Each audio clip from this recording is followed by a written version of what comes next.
This evening, I had the pleasure to record a chat I had with Dilip Sarkar MBE.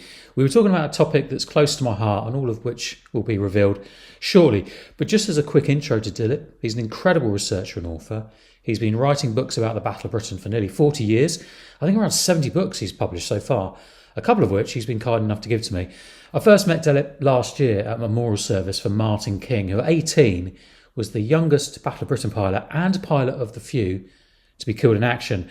Now, the reason we chatted tonight is because we were both recently contacted by kids from Sholing Junior School in Southampton. The kids there want to raise money for a new plaque to celebrate not just Martyn King, but also James Nicolson, the only RAF Fighter Command pilot to be awarded the Victoria Cross, who was shot down over Southampton. The kids have now been granted permission to place that information board within Southampton Guildhall Square, which will recognise the bravery of Nicholson, King and their fellow pilots. What they did, they set up a GoFundMe page to raise around 1,500 quid to pay for it. The link to that is in the comments if you wish to make a donation. And to date, just over about £1,000 has been pledged, so they were around 400 quid short. So the idea is, if I can chat to Dilip, perhaps we can see if we can push that fundraising just over the line for those kids and get that plaque put up in Southampton Guildhall Square. I think the best way to do that is just to let Dilip tell the story of those brave men. Here's how our chat went. You know, it is an extraordinary story, and it's an extraordinary thing that Richard Hutchinson and the children at Sholing and all the other partners, Southampton University, ourselves, the Battle of Britain Memorial Trust, and so on, we're trying to do to raise awareness of this. Now, there's huge significance attached to this. James Nicholson, didn't just win a Victoria Cross. He was the only RAF fighter pilot throughout the whole of the Second World War to be so honoured. That is incredible in itself. One of the reasons for that is because fighter combat moves so fast. There's very rarely witnesses to these things. But in the case of Nicholson, who was flying that day in the defence of Southampton, it would appear that 3/4 of Southampton were out on the pavement and saw what happened. So for once there was witnesses. It's a bit of a funny one though, because the story goes. 249 Squadron had only just arrived at Boscombe Down to contribute to the defence of Southampton and Portland, and this was the first sort of patrol. And Nicholson is leading a section of 3, red section, with squadron leader Eric Wizzy King, who was there as supernumerary to gain experience before he got his own squadron, and pilot officer Martyn King, no relation, pure fluke. So this is Martyn King's first combat. It's all for all three of them. They've never seen combat before. Wow. And on that day, the 16th of August 1940, there's a huge Luftwaffe attack comes in on a broad front at a time when they're targeting airfields and so on. It's absolute pandemonium. Now, Battle of Britain pilots often said to me, and I knew so many very, very well, that the difference between patrolling around the north of England, chasing lone German bombers and such like, and then coming down south and suddenly being engaged by the Messerschmitt 109, the difference in that is traumatic, was the word Peter Brown used, because suddenly, you're up against totally professional, highly experienced combat pilots with an excellent aeroplane. So this is the kind of situation that Nicholson and the two Kings are placed in. Well, given how young Martyn King was, how much training would he have had? Because he's only 18 at this point. He'd taken a short service commission in August 1938, and then he'd done his service flying training and a brief spell at operational training unit to convert to Hurricanes. But there's no combat experience there. Yeah. And a Polish pilot, Kajek Budzik, once said to me about flying and fighting in a Spitfire. He said, flying one is one thing, fighting in one is quite another. You need that experience. However, what I would say, and what's always surprised me, is with the stroke of a pen posting people out to squadrons, there didn't seem to be any rhyme or reason to it. For example, Ian McDermott Hallam, very experienced pre-war pilot, experienced fighter pilot, or experienced pilot, volunteers for fighter command. He is sent to a squadron up in the north, so they're resting and recuperating. Pilot Officer Robin Rafter, who trained with him, who was only 19, and he's just a kid, he gets thrown into 602 Squadron at Hornchurch at the height of the Battle of Britain. It makes no sense. And the same thing you could say with King. King has gone to a squadron in the north, to be fair. 249 Squadron was resting up at Leconfield, and then they've come south to reinforce down at Boscombe Down. Wow. So what happens on that day? How do they first get up in the air? So on that day, Nicholson sees a gaggle of Ju-88s in the distance, which he gets permission from the squadron leader, John Grandy, to pursue. But before Red Section can catch them, 152 Squadron Spitfires turn up and have a party with these Junkers. So they broaden their patrol, and they're over Southampton, over the dock area, when they're bounced by ME-109s. And bounced means being ambushed. So the bottom line is somebody's not kept a lookout here, right? Because these 109s are higher. The Germans knew exactly what they were doing. They were flying high as they could, and they're watching everything that's going down beneath them. And there's a Vic of 3 Hurricanes just wanders into all this. Down comes a section of ME-109s from 6 Staffel JG-23, and all 3 Hurricanes are shot down. Bang, bang, bang, bang, bang. Wizzy King manages to crash land back at Boscombe Down, very excited, according to Tom O'Neill, or who wouldn't be. Martyn King, we'll come on to in a minute. Nicholson, and this is where it gets a bit odd. Nicholson, his account is that the cockpit blows up, the fuel tanks go up in his face, the wristwatch is melted on his wrist, and as he's trying to get out, he sees what he describes as a Messerschmitt 110, which is a twin-engine German fighter, pass in front of his nose. So absolutely incensed about this, he gets back in the flames, presses the gun button and hits this 110, which he claims to have shot down. Then he bails out. Okay, so the thing about that is there were no 110s lost that day. Okay. So Nicholson certainly didn't shoot down a 110. Now that's not to say he didn't hit one. And over the years, historians have been very pedantic about this, and they've said there were no 110s in the area, no idea what Nicholson was talking about, and so on and so forth. Well, when I was doing the 8-volume, million-word official history of the Battle of Britain, which meant a forensic deconstruction of every single combat and squadron action throughout the whole 16 weeks, I found in an American archive 1,000 Luftwaffe intelligence documents that nobody had ever seen before. Right. And in there is the operational debrief from these operations against the Southampton area on the 16th of August. And in there it says quite clearly there were 43 ME-110s from Geschwader 2 that were engaged on escort missions that day. Now, we don't know where they were. They were not in this area. 152 Squadron reported seeing a big formation of 110s, which must have been ZG2. But then a very obscure formation, the 5th Staffel of Zestora Staffel of Lehrgeschwader 1, which is a training unit essentially. There's 11 110s from that unit who are also involved. Now, there's no further information about exactly which of these number of raids that they actually were involved with. But with all the chaos going on, who is to say? You can. I was a police detective, for some years. You have to be that sure. How can you say what was Nicholson talking about? There were no 110s. Well, clearly there were 11 ME-110s of Lehrgeschwader 1 lurking about there somewhere. Right. So, we just can't say that, can we? Not really. Yeah. So over the years, it's been slightly discredited, really. Yeah? And when I found that, I thought, well, hang on a minute. Well, Dilip, in the heat of battle, can we always be certain that a pilot would have the idea of an aircraft down? Well, no, not at all, because the number of friendly fire incidents for a start that I uncovered during this, and aircraft misidentification was right, but let's be fair. there's a substantial difference between a single-engine ME 109 and a twin-engined ME 110. Yeah. I mean that.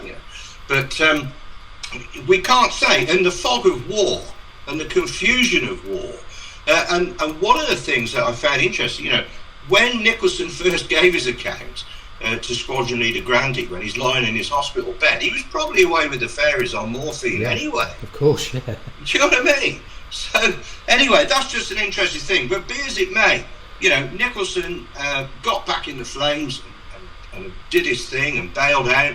As he's coming down by parachute, he gets shot at by an over-enthusiastic Home Guard sergeant, and a butcher's boy, so the story goes, is pedalling past on his push bike, sees what happens, jumps off and beats up the Home Guard guy. And when Nicholson lands, he's peppered about a bit, shot about a bit, quite badly burned. And when the ambulance arrived, they took the Home Guard chap away first. So the folklore goes. I don't know how true that is. But, Nicholson ends up in hospital, and the rest is history. And a very good friend of mine, William Walker, who was shot down on the 26th of August flying Spitfires with 616 Squadron, and he was wounded, and he was in the Palace Hotel in Torquay with Nicholson in, I think, November 1940. They were both recuperating from wounds. Isn't there some interesting film footage of them there in that? Yeah, there is. They had a band. Yeah. They had a little band. And, and one morning they were there at breakfast, and Nicholson got a telegram, and he passed this telegram to Bill Walker and said, well, what do you make of that? And it was the award of the Victoria Cross, And I mean, it's one of these things where it was right place, right time. I mean, the King had just sent a communication to Air Chief Marshal Dowding, the Chief of Fighter Command at Bentley Priory, saying, hang on a minute, we're 16th of August, how come, or whatever, how come an RAF fighter pilot hasn't been awarded a Victoria Cross, Okay. So suddenly, this report from John Grandy lands on Stuffy Dowding's desk. So it was all a little bit all about timing, isn't it? A lot of things. And it still sounds incredible. I mean, obviously you've mentioned there was eyewitnesses. They see this battle taking place over Southampton. I think it's Millbrook he parachutes down to. It was Millbrook, yeah. But it just still seems incredible. There was the only one fighter command pilot to be awarded that Victoria Cross. That's right. Johnny Johnson, who was their top scoring official top scoring fighter pilot at the end of the war, who was like an adopted granddad to me. Johnny always has said that, his final score was 38.5 because one was shared. And he was told by Broadhurst, who was then his group commander, that if he got 40 by the end of the war, he'd recommend him for a Victoria Cross. But Johnny knew that was impossible because at the time the Luftwaffe was virtually non-existent. There just weren't enough targets to shoot at. You're right. But Johnny was always a bit miffed that he didn't get a VC. So if I think he should have done. Okay, just for a bit of fun, if you could name 3 other pilots who you think should have got the VC, fighter command pilots, could you name 3? Do you think? Well, not really, because there were so many. Probably they all deserve a Victoria Cross. Well, someone said that to me today. I said I was doing this for interview with you, and they said all the bloody Battle of Britain pilots should have had a Victoria Cross. I thought, well, yeah, there are some standout personalities. Brian Kincup with 92 Squadron. Brian Lane with 19 Squadron, people who held squadrons together during very difficult times. Of course, yeah. There are just so many, and I do understand it's very difficult to recognise people, and it is supposed to be what's called a signal act of valour. That it is a signal, not a single act of valour that people get mistakenly confused about. A signal, that will inspire other people. And if you think about what's happening in Southampton's being bombed, the Tangmere's getting battered just down the road, and Leon Solent was bombed that day. It's all going on, and the noise of the guns and the aircraft and the bombs. It must have been absolute bedlam down there. And suddenly, there's this pilot who's clearly trying to get out of his aircraft, gets back in, and then jumps out, and he's on. Nicholson's on fire. And people must have thought, well, my God. Given so Nicholson, he recovers, he gets put back into action, and he's now in the dispersal huts with all these other guys, and he's looking around the room, knowing, he's probably thinking you're all as brave as me. So how did he reconcile the fact he had a VC? Well, I think he went a bit gung-ho after that, because I think that he felt that he had to earn the medal. That he didn't think he'd earn. And let's be perfectly honest about this. A lot of people didn't think he earned it. That it was it was his first patrol. The section got bounced, and people have been quite venomous about it. Yeah, that's kind of where I was getting at, because I think it must have been quite conflicting for him. Yes, it was, because he also refused to wear the ribbon at first. Right. Until he was picked up for being improperly dressed. So it's not like my granddad was involved in a VC action, and I've got a book coming out about that soon. He's on the wall behind me, my maternal granddad, who's a grenadier, and his mate won a Victoria Cross, Lance Corporal Harry Nicholson, 3rd Grenadiers, 21st of May 1940 in Belgium. And my granddad saved his life that night because he was so badly wounded. But that was different. That was, everybody saw this, what happened. And there was no ambiguity about it. Harry Nichols picks up a 23-pound in weight brain gun, charges German machine gun positions, firing his brain gun from the hip, and inspires the hell out of everybody who's watching, and drives the Germans back, at a very critical time. Now that's a real signal act of valour. Something that's happening in the air, with fighters and everything, it's very, very difficult. So, at the end of the day, I think Nicholson, he's an extremely brave man, whichever way you look at it. Oh, of course. And it was a Victoria Cross that might just as well have been awarded to fighter command as a whole. Yeah. He was the one who picked it up, and he represented the courage of the few who fought the Battle of Britain. And afterwards, he went off flying bow fighters in the Middle East, got a DFC and a bar, I think, if memory serves me rightly. And then at the end of the war, after the end of the war in Europe and before the end of the war in Japan, he's flying as a passenger, which he doesn't need to do, on a B-24 Liberator bomber on a bombing raid against Japan, and they end up going missing over the Bay of Bengal.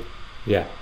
How sad is that? And I just think that he tried extra hard to justify the fact that he'd been awarded this Victoria Cross. So in many ways, it must have been a cleft stick and a bit of a curse for Nicholson, I think. Yeah. I mean, obviously, it's his nephew, isn't it, James? Yeah, Jim. Yeah. And I met him with you last year, and I've seen him subsequently this year, and he gave a talk about his uncle, and he did, allude to that fact that it probably was weighing quite heavily on him. Definitely. Yeah, definitely. So that's a lovely bit of information about Nicholson. But what about King? Well, King, I think, is a sad story, but not an uncommon one, unfortunately. Okay. I mean, his place in history is that he was the youngest of the few, full stop. And to qualify that or quantify it, let's just explain to people that it was decided to recognise and honour the RAF Aircrew of Fighter Command, only Fighter Command, who had fought in the Battle of Britain, which was deemed by the Air Ministry to have taken place during the 10th of July 1940 and the 31st of October 1940. And the qualifier was that you had to have flown at least one operational patrol with one of the 70-odd squadrons and associated units that officially took part in the Battle of Britain. So there's lots of people who qualified for that never saw the enemy once. Right. Not at all. Wow. Friends of mine who I knew, they saw the enemy afterwards, certainly in the sweeps and bomber escorts of 1941 and going forward. But during the Battle of Britain, there were maybe replacement pilots who joined a squadron up north in October, and, they've been doing training flights, and then they've been given patrol work to do, but they're not going to see any ME-109s or German bombers, it's very rare. So that often happened. In fact, there was the station controller at Dreb jumped in a Spitfire and did a couple of circuits, and he got the clasp as well. Right. So it's a bit odd, but let's get it right.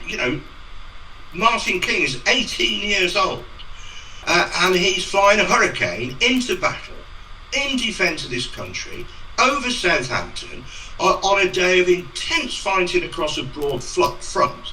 Who wouldn't falter or fail? I'd be terrified.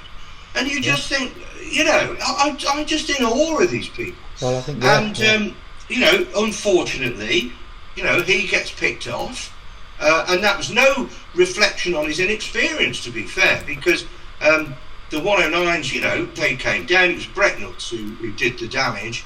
Bang, bang, bang, bang, bang, bang, and gone.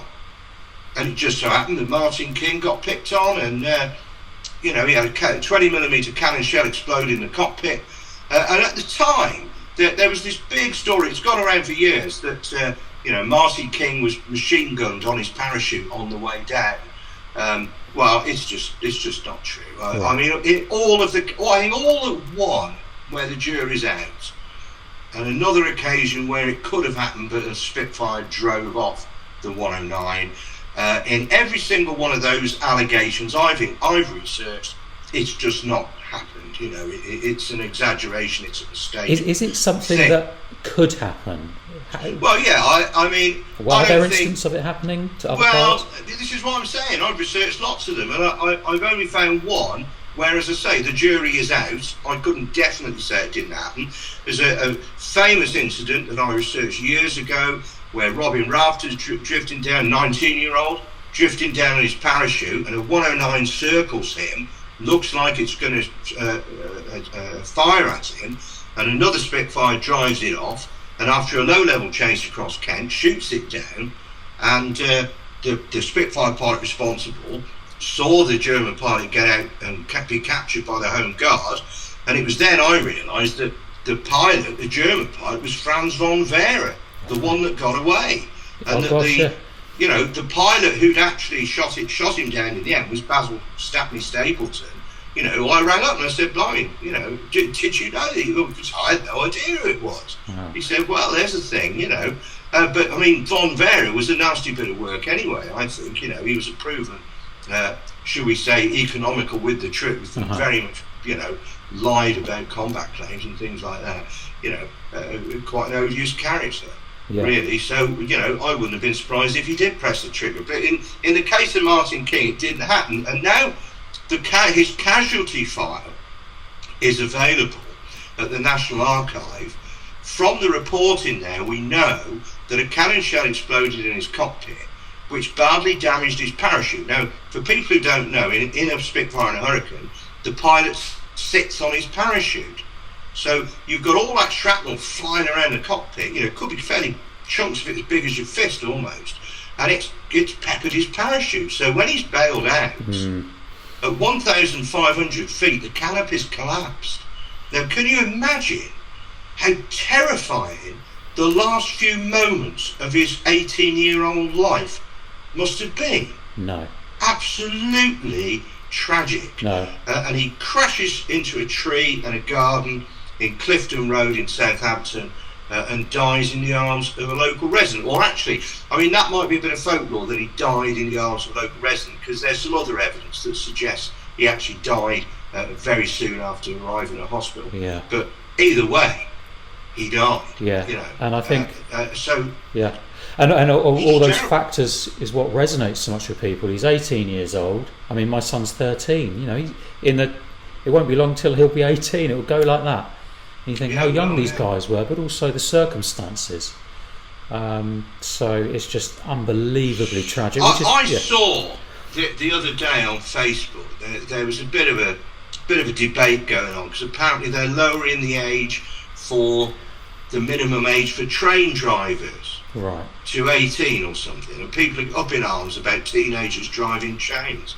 And I made the comment that during the Battle of Britain, there were 18 and 19-year-olds flying Hurricanes and Spitfires, and I don't think anybody's going to be shooting at these 18, 19-year-old train drivers. So what's the problem? No, and actually, it's saying that, because I think when we put this online and people view it, what I'll often see when it comes to stories about Martyn King online, he's 18, often the comment will be made, "Oh, an 18-year-old wouldn't do that this day and age."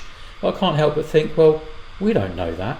I'm pretty sure they would. I don't agree with that. I agree with you. I don't agree with that at all. No, me neither. And people say this. I know plenty of young people who've got a backbone of steel and would fight for this country. So all this nonsense you hear. I don't know how many million people we are in this country now, but trust me, there's enough people within that that population, all stand up and be counted. So it's all flipping rubbish. Well, of course. It drives me mad. Bottom line is, our country was at risk of being invaded. If it wasn't for the Battle of Britain. So I'm sure if that happened again today, people would rise to the occasion, wouldn't they? I'm sure they would. Well, we've got 18-year-olds in the armed forces now. So anyway, I just wanted to throw that out there because I'm sure someone might say something similar to that. So Martyn and Nicholson, they're going to be two of the men, Martyn King and James Nicolson will be two of the men who will be rightly commemorated on this board, which will be in Southampton Guildhall, providing the funds are raised. It's in the square, isn't it? It's in the Guildhall Square. Now, currently, if anyone knows Southampton, there's a very, very small plaque. But what the kids are doing there is creating something a lot bigger. And I believe you're helping out with that aspect of things, Dilip, is it? Yeah, I mean, we were very involved with the renaming of the Leonardo's building down at Millbrook, which is where Nicholson landed by parachute. Okay. That must be 2019, maybe. Have you identified more or less the right spot then in Southampton? Oh yeah. Oh, okay. There used to be a memorial there that was unveiled by Nicholson's widow, Muriel. Okay. But over the years and the redevelopment of the area, it's been lost. The plaque itself, we found it was being carefully kept by our friends at Solent Sky Museum. Oh, brilliant. So that's been saved. But we got in touch with Leonardo's, and ultimately they renamed their headquarters building Nicholson House a few years ago. So there is a commemoration there. I always wanted to see because the problem with that is, it's Nicholson House, but you're only going to know that if you go and do business at Leonardo's, Yeah. So I always felt that out in the public area there should be an infographic telling the story. Well, of course, Richard Hutchinson, who's been a friend of mine for some time now, and we've often, talked about lots of things to do with the Nicholson commemoration, and Richard, has sorted the other plaque in the Guildhall Square there to Nicholson, and Richard has taken this, and the infographic board is the way to go, because with that you can tell a story properly that you can't do on a plaque, can you? Yeah. This plaque is dedicated to fighting, well, so what sort of thing. In a way, it's not telling that wider story, and people like pictures, don't they? And and I think it's a brilliant idea, and it was a great idea as well to get the kids from the primary school to do some research and become involved with it. That was crucially important. Absolutely. That they have some kind of buy-in to this defence that went on of their city overhead by these people. I think it's really wonderful. So I think Richard's done a really good job there, and all the other partners as well. It's absolutely brilliant. And to have it in Guildhall Square, that's an honour in itself, rightly so. They should be honoured there. And I think it's a wonderful thing. Well done all the children that have been involved with this, and all the partners and everybody. No, absolutely, and also thank you to the people so far who have pledged to the cost of this. So it's nearly at the target. I think when I spoke to Richard a couple of days ago over email, he said there's 400 quid to go. So what I'll do for anyone watching this, if they do want to pledge some money, donate for the expenses associated with putting that plaque up, or that info board as we say, I'll put a link of where they can do that. It's a GoFundMe page. And also Dilip as well, just to kind of wrap things up, you very kindly gave me a book of yours when we last met at Martyn King's Memorial last year, and I know Martyn, the incident involving Martyn and James Nicholson is mentioned in that book. Very much so. It's the forensic deconstruction of what happened. Could you just remind me of the title of that book, so if anyone's interested they can get it? Well, that one was Attack of the Eagles. That's the one. Which covers I can't remember the dates now. 13th of August to the 18th of August inclusive, 1940, day by day, minute by minute, and it's volume 3 of the 8-volume official history for the Battle of Britain Memorial Trust. Fantastic. Okay, and hopefully then, once this money's raised, and I think Southampton Solent University helping out with the production of it, I'll see you again, because I'm sure we'll get invited to the unveiling of that, hopefully. Yes, I should be representing the Battle of Britain Memorial Trust, of which I'm honoured to be vice president. Lovely. So, you know, it's a great thing. So come on, folks. I mean, 400 quid for us as a Battle of Britain, a local history around Hampshire and Southampton. It's not a lot of money, is it? No. So you know, stick your hand in your pocket, I'm put sure your red we'll get noses on if you like. You know. We can raise this money quite easily, I think, and Yeah. then it's done, isn't it? And it's Yeah. going to be there. It's something everybody can be proud of, to know that we've all contributed, no matter in what way, to Yeah. making sure that this 18-year-old, youngest of the few, and the only fighter pilot Victoria Cross at the whole of the Second World War, you know, are going to be remembered and honoured. And it's not always about remembering's a funny thing, isn't it? Because how can you remember something you weren't even alive when it happened? But it's making sure that their memory stays evergreen, if you like. I think, as an example to us today. I think it's crucially important. So, you know, please help raise this extra 400 quid. Brilliant. Absolutely. I don't think anyone will disagree with you there, Dilip.